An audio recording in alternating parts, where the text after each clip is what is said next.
The killer almost fooled me. He fooled the neighbor, the EMTs, even the rookie who threw a blue tarp over the living room rug because he couldn't stand the sight of it. He fooled the newspaper, too. Their first push alert called it a domestic tragedy, like grief had broken in and killed a woman all by itself. But he didn't know about the closet. He didn't know a 9-year-old was in there, folded into herself like a paper crane, tiny hands over smaller ears, counting her breaths and the seconds between the blows. He didn't know she saw enough. He didn't know she lived. I was brushing my teeth when the call came. 2:11, a December Tuesday that didn't feel like a day yet. Possible 187, single-family residence. Dispatch said. Neighbor heard screaming. Caller reports the front doors open, lights on, then nothing. I asked the question I always ask. Any kids? There was a pause that lasted just long enough to make me hate the silence. Unknown, the dispatcher said. Units en route. You want this Morales? I wanted sleep. I took the case. Jackson Lane sits west of the river. A cul-de-sac to city brochures like the photograph in summer. Tonight the only light was red-blue and the trembling porch bulbs strung around a 12-foot tree visible through the front window. The tree blinked festive and indifferent, bathing the room in green, then red, then green again, as if a stoplight had been installed in Kincaid's living room and the universe couldn't decide. Officer Clay met me at the walk. Detective, he said, and then looked back at the open door like it had spoken to him. It's bad. Define bad. Adult female down in the living room. Significant head trauma. Signs of a struggle. Furniture, glass drawers. Backslider is smashed. EMTs staged until we cleared. No suspect on scene. He shifted, jaw tightening. And, we found a child. Girl, 9. Hiding. Alive? I kept my voice flat so as would land. Barely. Shocky. She tried to talk. EMTs took her in. Sacred Heart. Name might be Emily. Neighbor said the mom's Laura. No dad on file. The air inside smelled like a penny on the tongue. There are some rooms you enter and your body understands before your mind does. This one told my knees to soften, my lungs to take longer breaths. A heavy ceramic mug sat on a coaster, still steaming. A KitchenAid mixer glowed on the distant counter, like a polished trophy. On the wall, family photos scrolled time backward. Wedding, baby, preschool art night. My flashlight caught a face repeated in all of them. Laura Kincaid, 30-something, smiling in identical ways a person smiles when they're thinking about someone else. She lay now between the couch and scattered Christmas gifts, eyes open to nothing, the crown of her head haloed by a wide, dark bloom. A fireplace poker, cast iron blunt, rested a few feet away, abandoned the way you abandon something only after it's done what you asked it to do. There were drag marks where someone's knees had slipped. The tree lights blinked again. Green, red. The room kept changing its mind. I stopped myself from stepping onto the rug. First nights are for discipline. Chalk it, frame it, grit it. You can be tired tomorrow. I crouched near the coffee table instead and let my eyes get greedy. A phone charger with no phone, a single pink slipper, a faint crescent smear at toddler height on the hallway wall. Down the corridor, a closet door sat ajar. Inside, a stuffed rabbit with one ear torn, and a blood print the size of a tangerine, at exactly the height a child's head would be pressed if she'd been trying to disappear into drywall. I've worked scenes with a dead shout. This one whispered, "Who found her?" I asked. Neighbor across the street, Clay said. He heard a crash, waited a minute, came over, said the door was open. He saw the blood, backed out, called 911. Didn't see anyone leave. Clay hesitated. Says a husband, ex-husband? Hasn't been around for a couple years. He mentioned a boyfriend in the picture recently. Didn't have a name. The backslider was a mouthful of broken teeth. Cold air pushed inside, fussing the curtain fringe and the post-it note stuck to a stainless fridge. Dennis Thursday, Emily's school project, rent due 15th. Rent due. The envelope on the counter had a bank logo I knew too well from other kitchens. I didn't pick it up. CSI would bag it. But I logged away money takes up space, even when it's only paper and dread. Outside, The side yard gave up its secrets faster than the living room. The rain had turned the soil near the gate into a shallow mirror. In that mirror, a single, clean right boot print. Deep heel, aggressive forefoot. Size 12, give or take.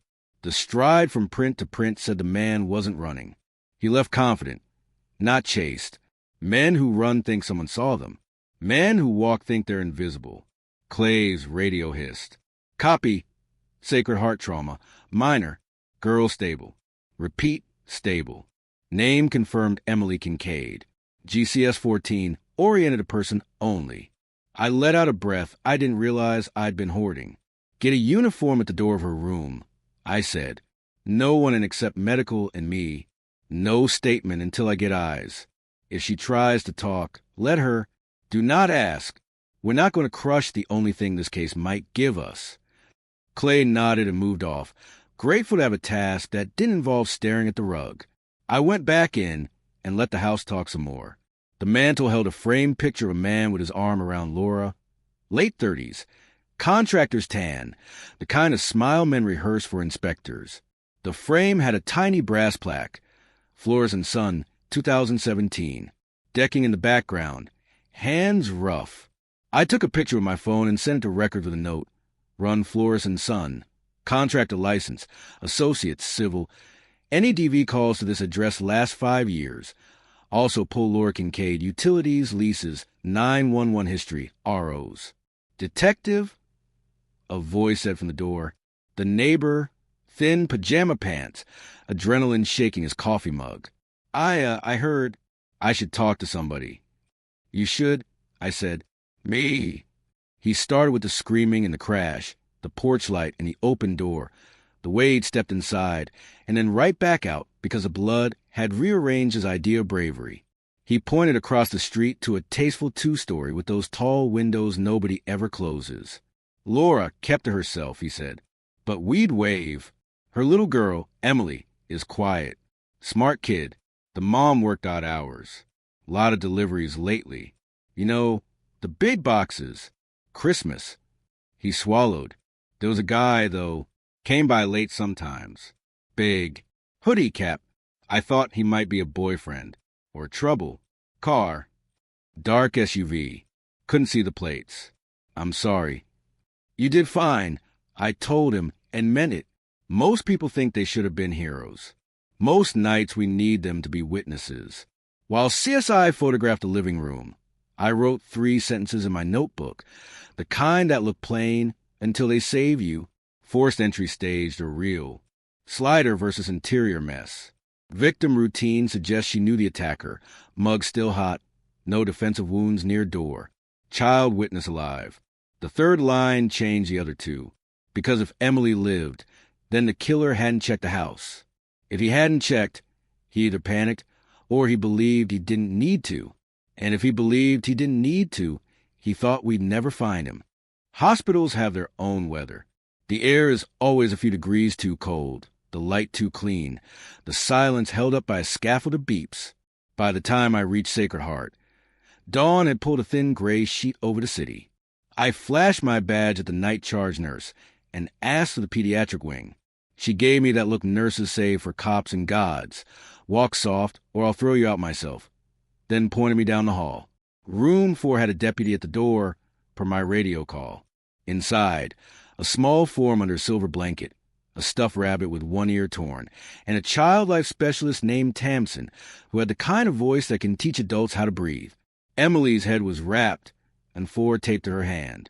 Her eyes were open but fixed on the ceiling tiles, as if they contained a map only she could see. Detective Morales, I said softly, stopping short of the bed. I'm here to listen. You don't have to talk if you don't want to. If you do, I'll write down exactly what you say. No one will be mad at you. Not ever. Tamsin nodded at me over Emily's shoulder. We'd worked together before. She started with grounding questions. Favorite color, yellow. Favorite animal, fox. The rabbit's name, Juniper. When Emily's gaze finally slid from the ceiling to her lap, I eased a chair closer. Emily, I said, can you tell me about the closet? Her lips pressed together. She swallowed.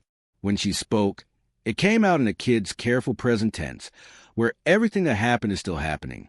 He comes in loud, she said. The glass makes the kitchen sound like when the snowplow goes by. Mom says, call 911, but her phone is not there. It's on the counter sometimes, but not this time. He is big. His jacket makes a shushin noise when he moves. Like nylon. I asked, then cursed myself for the leading. I shook my head. You're doing great. Keep going. He is mad because he says, you think I won't? You think I won't, Laura? He knows her name. He says, where is it? And don't play dumb. He says keys. He keeps shaking his hand, and it goes jingle, jingle. She mimed the motion, a fist snapping at the wrist. He has a thing on his keys. Blue, like a fish but not a fish. A logo, Tamsin offered. Like on a backpack? Emily nodded, small and quick. Like the ones on the mail. Like a house. But the pointy part is bendy. She pinched the blanket, thinking, like rubber. A rubber house-shaped key fob. I filed it with the boot print. What else do you remember? I asked, and he smells. She closed her eyes, like the gum my teacher has, the kind that makes your nose cold. She scrunched her face adorably, painfully. Menthol, wintergreen, and the garage at Uncle Nate's. The red gas can. Menthol and gasoline. Diesel shops. Landscapers. Certain gyms with eucalyptus towels. Too many possibilities, but now the scent had a shape. His face. I asked careful, did you see it? She shook her head. Hood. Hat. But I see his hand. He has a ring? Like my principal. Big circle. She touched her own finger near the knuckle.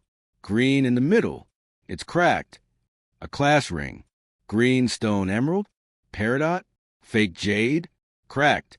People repair marriages before they repair class rings. It's the kind of detail no one thinks to hide. What did he say about the keys? I asked. He says, where are the storage keys, Laura? He says they are here. He says you kept copies. She swallowed. He is mad about papers. He says, give me the box. Mom says she doesn't know. He says, then I'll find it myself. And then, her voice thinned to thread. And then the clink, the metal thing by the fire. He hits the table first. My cup falls. He hits her after. Tamsin put a hand on my wrist. Enough? I nodded. You did everything right. I told Emily, you stayed quiet. You stayed alive. That's braver than most grown-ups I know. She blinked slow, as if the words had to pass through a thick curtain to reach her. He said another thing, she added, almost as an afterthought. When he left, he said, 9 minutes. Clean. He looked at his phone to say it. Who did he say it to? I asked. She shrugged. He just said it, like to the air, like he was reading it. I looked up at Tamsin. She looked back at me, and we both understood a pro mindset, if not a professional. Someone who times himself. Someone who believes in windows, not scenes. 9 minutes isn't enough to search a house for an unknown box, unless you know exactly where you're going, or you're getting out regardless of what you find. Do you want me to bring Juniper to the lab, so we can take his superhero picture? I asked, standing. He'll get a sticker. Juniper is a girl, Emily said, deadpan. But, okay. I smiled. Kids save you when they don't mean to. Back at Jackson Lane, the house had become a grid of numbered tents and laser lines. CSU had lifted partials off the mantel and a full print from the inside of the sliding doors frame. A decent index whirl, likely the victims. The glass on the kitchen floor told an easy lie. Most of it was inside, glittering under flood. But under the dining table, where no one had stepped yet, I found a sprinkling of cubes on the outside side of the track. If the glass had been broken from outside, most of the force would have sent shards in. If from inside, you get both directions, the sheet explodes outward and falls back with gravity and frame bounce. Staged, I said, pointing. He was already inside, or she let him in. CSU Tech Alvarez grunted. No print on the poker. Wiped. We got a weird transfer pattern, though. Cloth weave, dense. like from a sleeve. Angled low. Left-handed swing, maybe. Time of death. Me says between 150 and 205. Liver fixed posterior. She went quick. I checked the kitchen counter. The bank envelope I clocked earlier wore an angry stamp. Final notice. We bagged the mail. Polar finances. Build the picture every dead person's house tries to tell you. Who they owe, who owes them. Who's been in their kitchen on a Tuesday at 1:50 a.m. Records ping my phone. Kincaid, Laura. 2911 calls in past 18 months. Harassment. Unknown male. Custody dispute. Ex-partner. RO filed but not served. Party unlocated. Landlord. Candlewood Properties. Storage unit lease. Shoreline Storage. Unit B 84. My eyebrows lifted at the last line. Storage. Alvarez. I said, shoot the hallway twice more and bag everything in that closet. I want the wall panel with the smear intact. Also, look for any place someone might stash a small fireproof box. Bed frames, air returns, oven drawer, cereal boxes. He smirked. Cereal boxes? Lucky Charms are hollow. I said, so are killers. Clay reappeared with 2 canvas reports and a ring cam pull from 3 doors down. We watched it on his phone, hunched under the eave while rain threaded the air. At 1:41 a.m., a dark SUV rolled past a lens slow enough to pull a partial. Plate frame with a Wilson Ford dealer tag. A dent on the rear bumper left of center, a dead tag light. At 2:10, the same SUV ghosted back the other direction. The camera missed the house directly, but neighbors' Christmas inflatables reflected headlights at 1:42 exactly. Stuttering light over a plastic penguin in a top hat. 9 minutes later, they flared again. 9 minutes. He said it. I told Clay? To someone. 9 minutes. Clean. Who times themselves? Clay asked. People who believe in schedules. People who get paid by the job. People who practice. There's a rhythm to murder investigations. The first 12 hours are chaos. The next 12 are a sprint. By hour 24, you know whether you're chasing a ghost or a man who still thinks the world is on his side. Jonah Reeves still thought the world was on his side. By mid-morning, the rain had settled into a steady sheet, the kind that turns the city gray enough for people to forget you're watching them. Clay and I parked 2 streets over from North River Boxing, Jonah's last listed employer. The gym squatted in a converted warehouse, the smell of sweat and leather seeping out even through the drizzle. From the outside, it was nothing, just a faded sign, a locked door, a couple of trucks parked in the side lot. Inside, I knew, was a ring with ropes as frayed as the tempers that bled into them, and a back office with records that would tell us when Jonah worked last. Before walking in, I pulled the printout from records. Reeves, Jonah Matthew, 36, 6'2", 230. Prior for burglary, 2009. Breaking and entering, 2012. Domestic violence non-sustained, 2018. No felony convictions in the last 10 years, but plenty of noise in the margins. Eviction filings, payday loan defaults, a small claim suit for unpaid storage unit rent. That last part got my attention. Storage. It matched what Emily had said. Him demanding storage keys. Him looking for the box. Shoreline Storage. Unit B 84. My gut told me that box wasn't holding holiday decorations. Inside the gym, a man with cauliflower ears and a white towel slung over his shoulder gave us the look people give cops in places built to keep us out. We're closed for class, he said, already walking back toward the ring. Not here for class, I said, flashing my badge. We're looking for Jonah Reeves. He trained here. Trains, cleans, sometimes runs a desk. The man said cautiously, not here today. Why? Need to ask him about something from last night. That got me a fractional flinch, just enough. Haven't seen him since Friday, he said. Left early. Had a bum knee. You have his employee file? Clay asked. The man looked at me, saw I wasn't going to let the question hang. In the office, he said.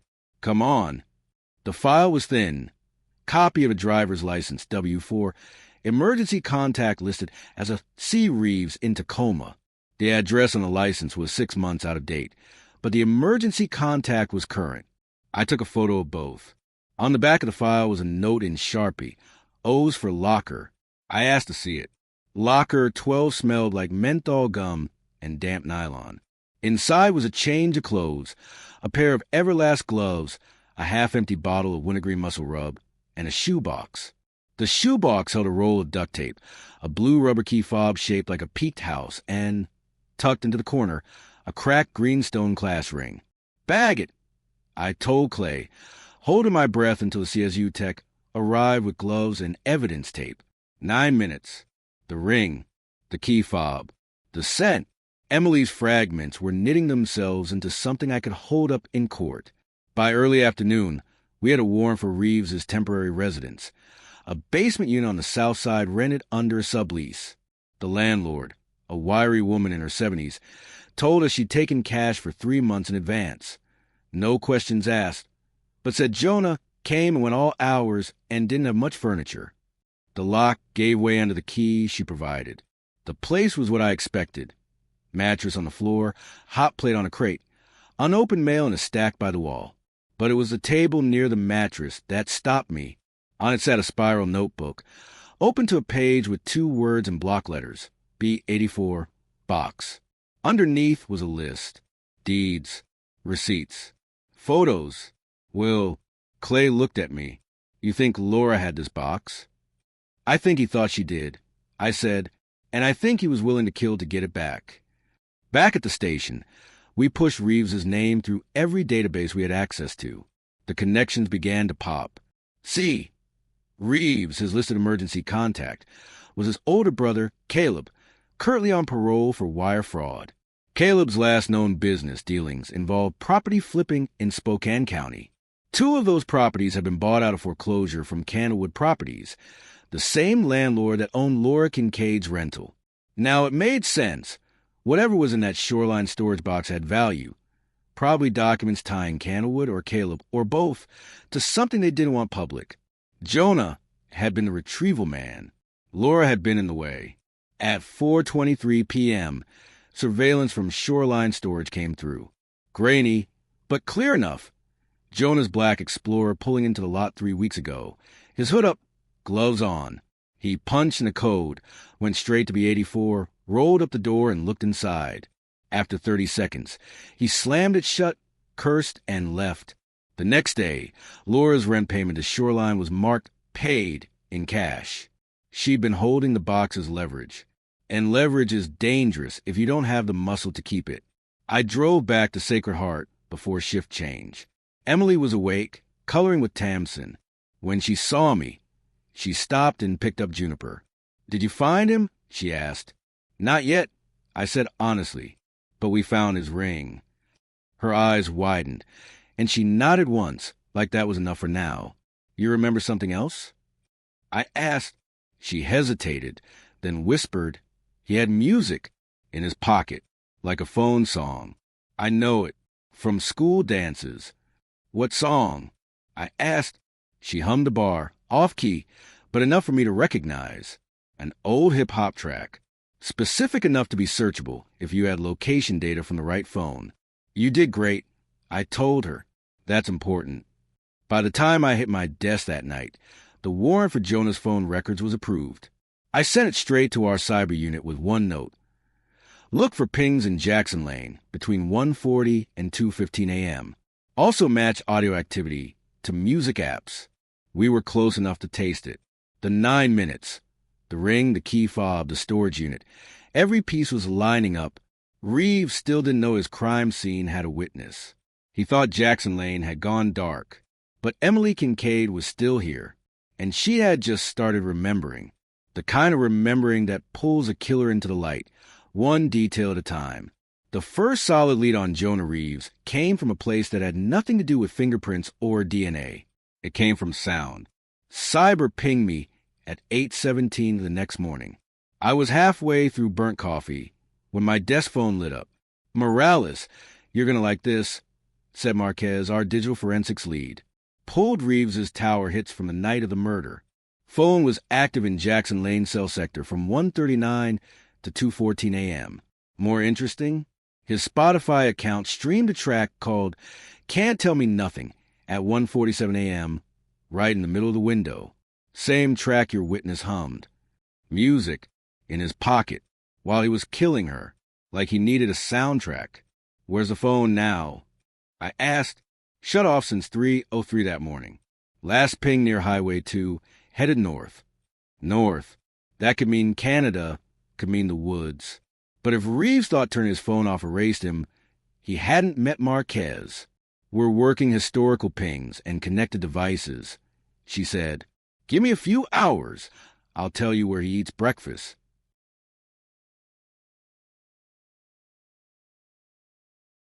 Meanwhile, Clay and I drove out to Shoreline Storage.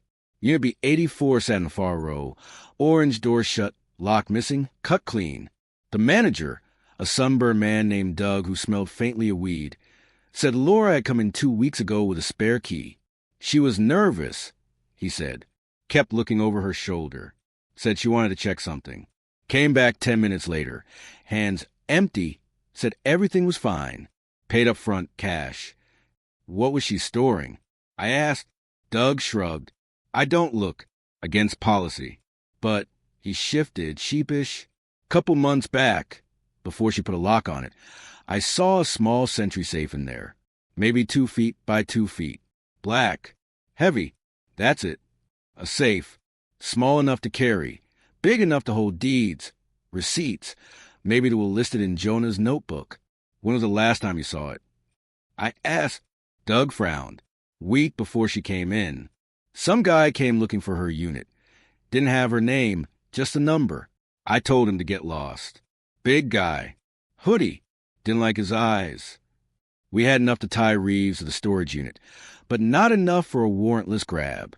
The DA wanted physical evidence linking him to Laura's house. That came faster than I expected. CSU called from the lab around noon. They'd lifted a latent from the inside face of the sliding door stationary panel. Not Laura's. Not Michael Flores. Her ex. Not in AFIS. But when we ran against recent bookings in Spokane County, it lit up Reeves Jonah M. booked in 2018 for assault. Now we had him inside the house. At 13:42, Marquez called back. Got him. Reeves has a cheap smartwatch synced to his phone. Guess what? That watch still pings when he's near an open Wi-Fi network. Lasted 20 minutes ago. Alpine Motel, room 6, up by the state line. I didn't waste time. Called it in. Got TAC team rolling. Clay and I staged 2 blocks away, watching the door. At 14:11, Reeves stepped out. Even in daylight, he fit Emily's sketch in everything but the face. 6'2", 230. Heavy jacket that hissed when he moved, black cap.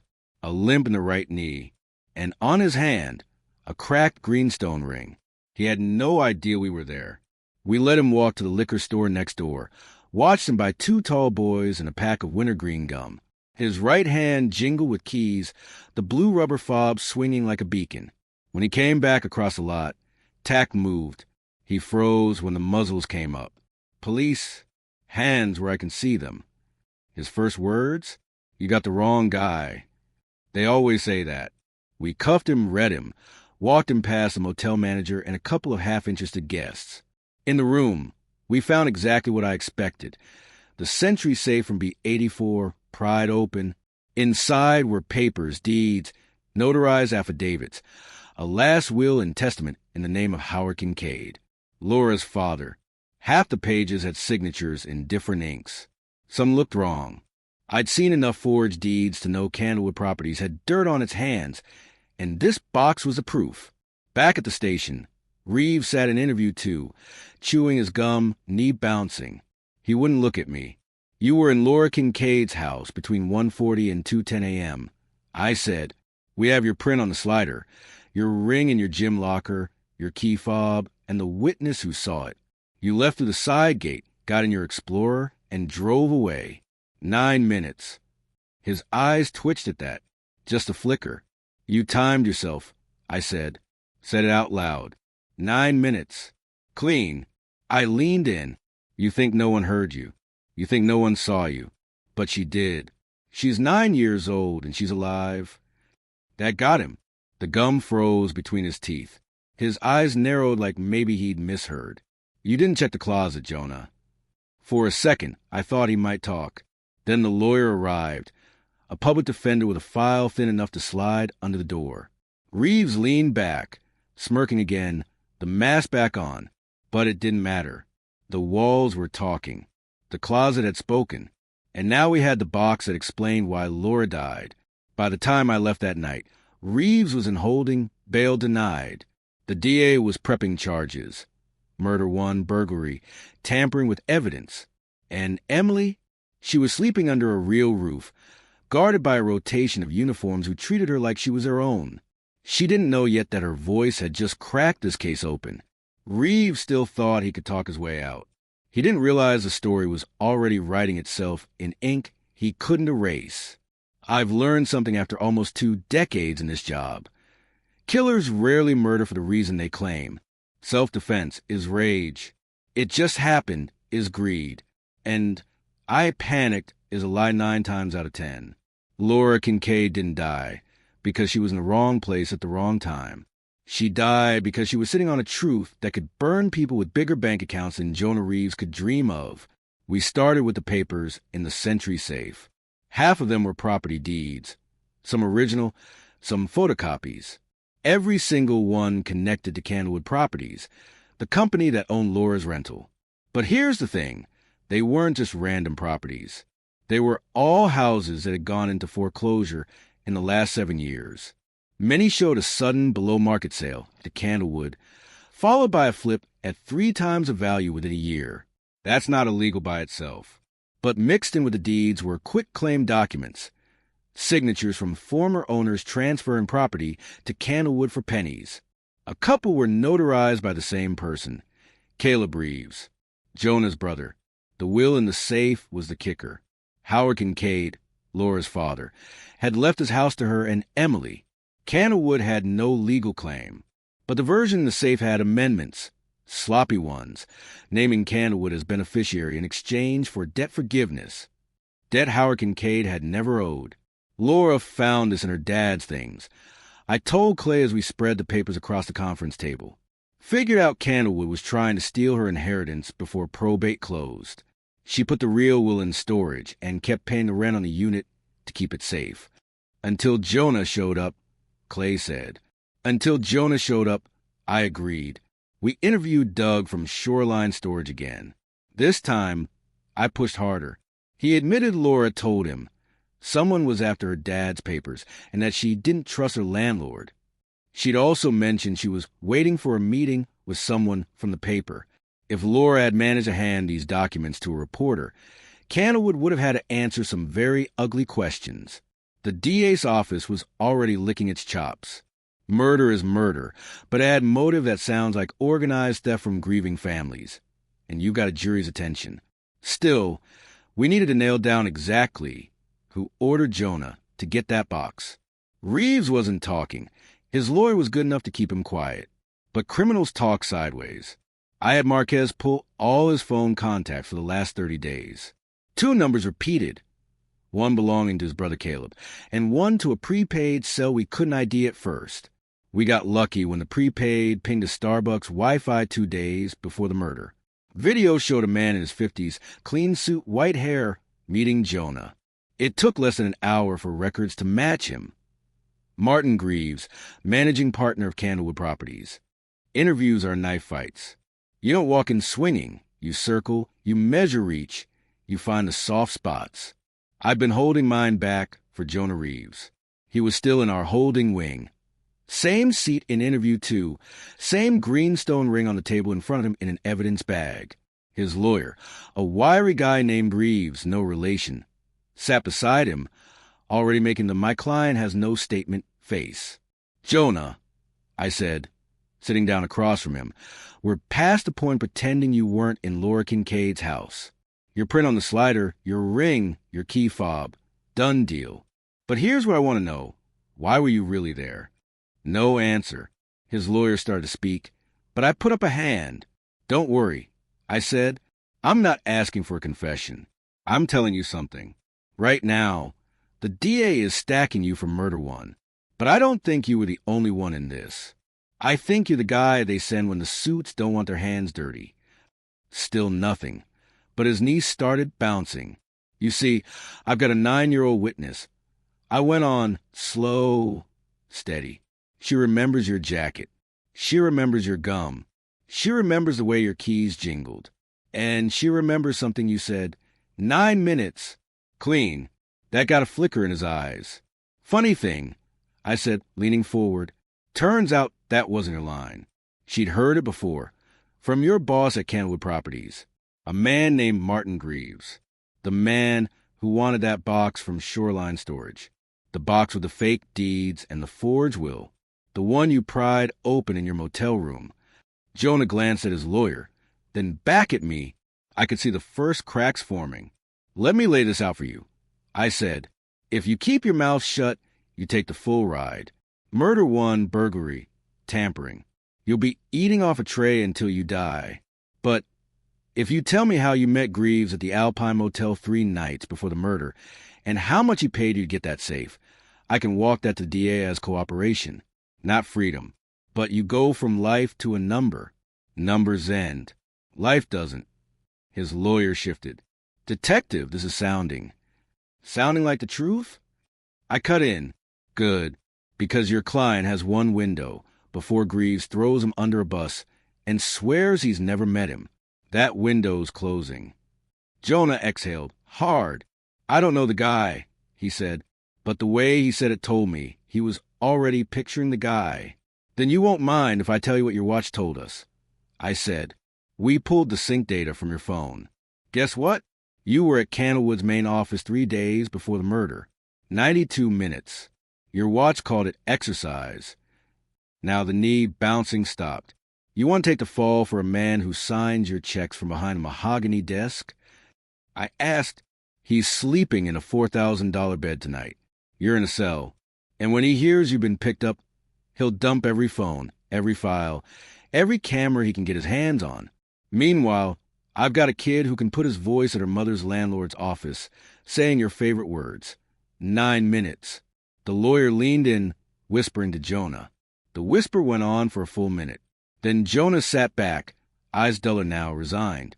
What happens if I talk? He asked. You give me Greaves. Every meeting, every call, every text. You walk me through the job, start to finish. In return, I take it to the DA before Greaves even knows you're talking.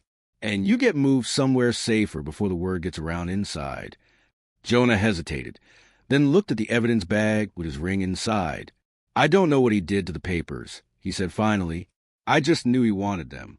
Said they were worth more than my truck, my tools, my whole damn life. He told me where to go, told me the backslider would be easy, told me I had 9 minutes to get in and out. And if you didn't, I asked. Jonah's mouth twisted, said I wouldn't be around to care. I had him. It wasn't a full map yet, but it was the first road into Greaves's world. Jonah started talking, dates, amounts, instructions. Greaves had been feeding him jobs for a year. Intimidations, retrievals, clean-outs of properties Candlewood wanted cleared fast. Laura was just the one who fought back. By the time we wrapped, I had enough to put Greaves in conspiracy and to subpoena his financials. Jonah sat there staring at the table when I left, like he'd just realized that doing 9 minutes for someone else might cost him 20 years for himself. That night, I called Emily's guardian, told her the man who hurt her mom wasn't the only one we were going after, that the man who gave the order was next. And in the quiet before she hung up, I heard Emily's small voice in the background. 9 minutes isn't that long. No, I thought, but it's long enough for the wrong man to think he's untouchable. We hit Candlewood's downtown office just after sunrise. The warrant had come through a 542, and I didn't want to give Martin Greaves even one more minute to shred paper or smash hard drives. From the street, the building looked like every other piece of polished glass in Spokane's business district. Mirror panels, brass handles, reception desk stocked with bottled water. But the second our entry team pushed through the door, the smell of hot electronics and fresh toner told me someone had been up late preparing for a storm they thought they could dodge. Greaves was at his desk. Charcoal suit, silk tie, coffee mug steaming beside his laptop. No panic, yet. Detective Morales. He said smoothly, like we were meeting for a charity luncheon, "You've caused quite a stir." I dropped the warrant folder on his desk. "So will this." While the tech started imaging his computers, I moved straight to the file cabinets behind his desk. First drawer, front section, clean, labeled corporate. Back section, sloppy folders, handwritten notes, unfiled deeds. And tucked inside one manila sleeve, a printout of Shoreline Storage Unit leases, B84 circled in red. Greaves watched me flip the page to find an inventory sheet dated 3 days before Laura's death. Howard Kincaid will, alt version, deed transfer packet, HC estate, receipts, Candlewood Transfer Fund, quick claims, signatures pending. At the bottom, scrawled in the same handwriting, JR, 9 minutes clean. I slid the paper into an evidence sleeve. "That handwriting yours, Martin?" He smiled. "I wouldn't know. My assistants handle the minutiae. Your assistants also handle ordering a man into a house to beat a mother to death in front of her kid?" That smile wavered just enough to let me know the words landed. In another office, Clay called me over to a desk where our cybertechs had cracked open an external hard drive. On the screen, scanned quitclaims and wills, half of them bearing notary stamps tied to Caleb Reeves. Metadata showed some were edited on Greaves's computer less than a month ago. And then came the jackpot, an email thread between Greaves and Jonah's burner address. Greaves, B84 box, 9 minute clean, $5K on delivery. No box, no pay. Reeves, what if she's there? Greaves, you know what to do. No witnesses. No witnesses. That line alone was enough to bury him. We cuffed Greaves in his own office at 7:58. He protested. Of course. Threatened to call the mayor, the DA, the governor. But he went quiet when I told him his words were sitting in our evidence locker and his handwriting was now part of a murder file. As we walked him past reception, I caught a glimpse of his reflection in the mirrored wall, a man who'd spent his life pulling strings, suddenly realizing he was the one being walked. By noon, the press was swarming. We gave him just enough. 2 arrests connected to the murder of Laura Kincaid, ongoing investigation into fraudulent property transfers. I knew the story was already spreading faster than we could control, but that was fine. Candlewood's grip on this city was breaking in real time. That afternoon, I stopped by Sacred Heart.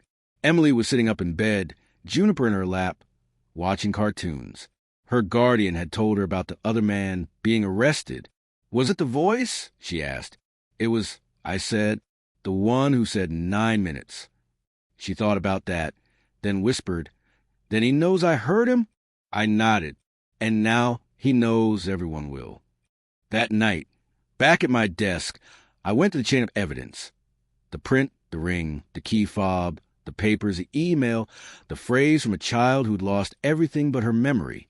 All of it pointed to one truth. Greaves thought he was untouchable because Jonah Reeves was disposable. But Jonah talked. The walls talked. The closet talked. And tomorrow, in open court, so would Emily. The last part would be about the trial.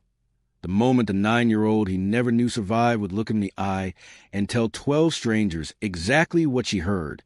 And I was going to make sure she walked out of that room knowing she'd done what no one else in that house could. Stop him. Courtrooms don't feel like TV. They're smaller, drier, less glamorous. The air smells faintly of paper and old varnish. The sound is padded by too many coats and too few windows. But the energy, that can be electric. The trial of State versus Reeves and Greaves was split in 2 for efficiency. Jonah in one courtroom, Martin in another, same floor, same building, different juries. But their fates were tied together by a thin silver thread. Emily Kincaid's voice. She'd been prepped for weeks by the prosecutor's victim/witness team. They taught her where to sit, how to look toward the jury when she spoke, how to say, "I don't remember," if she wasn't sure. They let her hold Juniper on the stand. I'd told the day, "Don't you dare try to take that rabbit away from her." It wasn't for comfort. It was for courage. Day 1 of Emily's testimony was the day the room went silent. I was sitting behind the prosecutor's table, next to Clay. Jonah was 3 feet to my right, in a suit that didn't fit, hair slicked back in a bad attempt at respectability.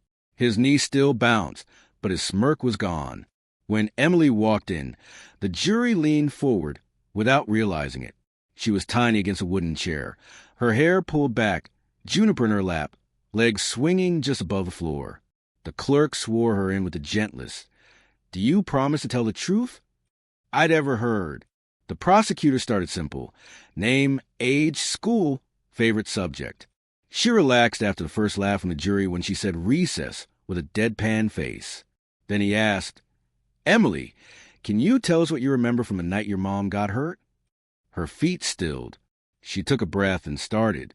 She told in the present tense again, like it was still happening. "I was in bed. I heard the glass sound. Mom yelled for me to call 911. I couldn't find her phone. A man came in. He was big.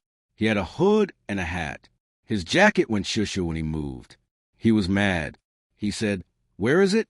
'Don't play dumb, Laura.' He said, 'Where are the storage keys?' The jurors wrote that down. Storage keys. She went on. He had keys. They made a jingle sound. And a blue thing on them, like a little house. He smelled like gum, the kind that makes your nose cold." One juror smiled. He knew the gum. Then she said the thing that cut through the air like a razor. When he was leaving, he said, 9 minutes. Clean. The prosecutor asked, "Did you recognize that voice?" She nodded. From before, at Mom's landlord's office. The man said the same thing to her there. It was his voice. She pointed, not at Jonah, but at the photograph on the easel. Martin Greaves. Even though Greaves was in the room for Jonah's trial, the ripple was instant. The defense tried to object, hearsay, irrelevant, prejudicial, but the judge let it in, since Emily was recounting her own memory and it tied directly to conspiracy.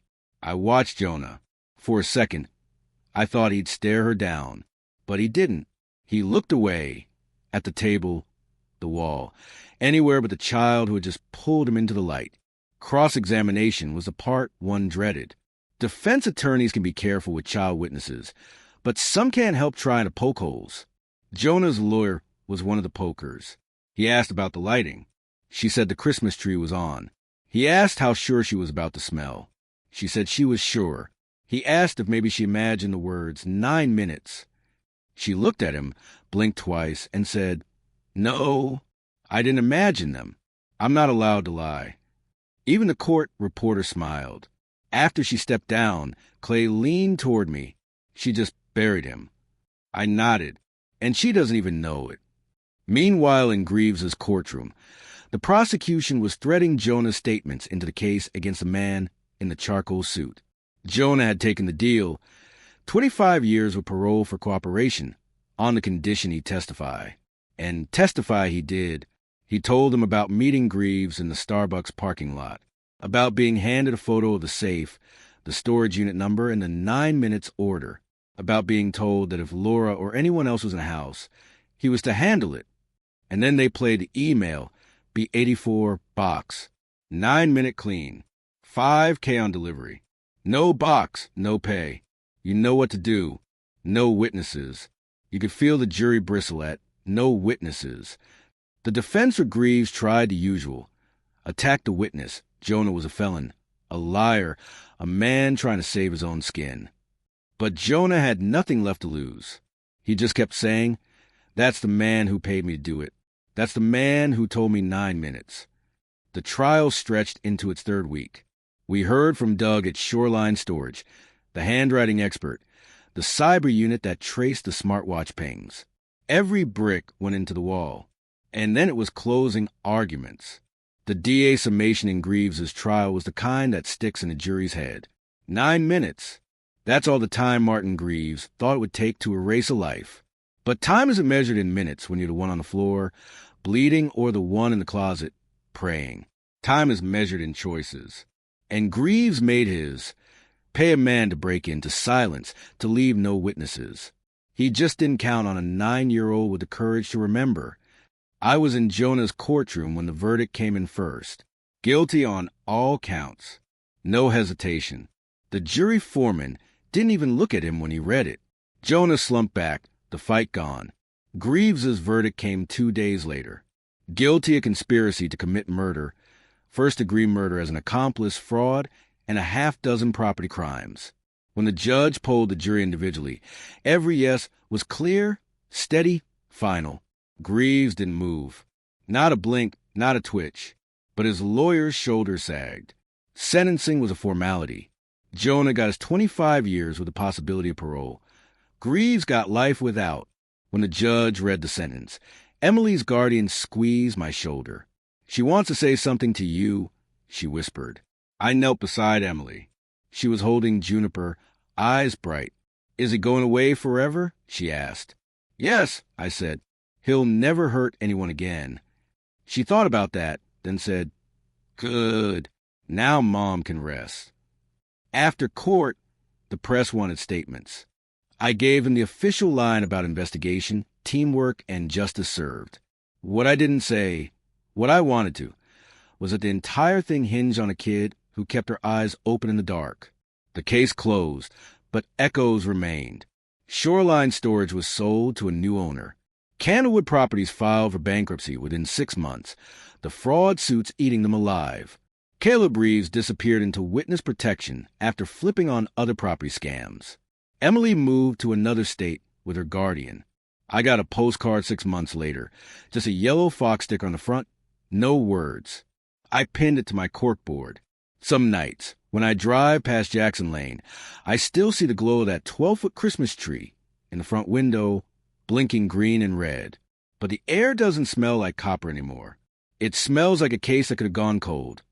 If not for 9 minutes, a rabbit named Juniper, and a little girl who wouldn't let the closet be the last place she was heard.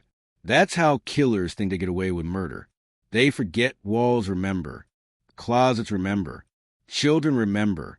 And sometimes, remembering is enough to bring the whole house down.